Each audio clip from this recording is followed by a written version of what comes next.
ethi inkazimulo yakhe igcwele amazulu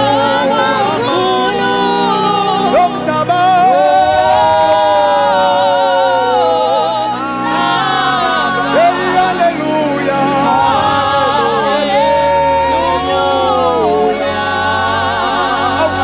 Abantu bevula imlomo yabo sidumisa lenkosi ntambama egameni lenkosi. Ma uJesu akuthwala ungasho kanye nami intambama uthi inkazimulo yakhe igcwele amazulu lomhlaba.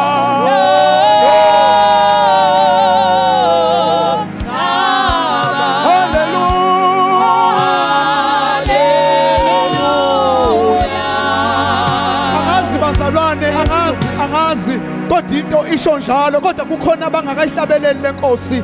Angazi yona iphi inkosi abayikhonzayo, kodwa namhlanje thina sikhonza uJesu owalenga eCalvary. Ingakho sithi inkazimulo yakhe igcwele amazulu.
iyona indawo le la kufanele simhlabele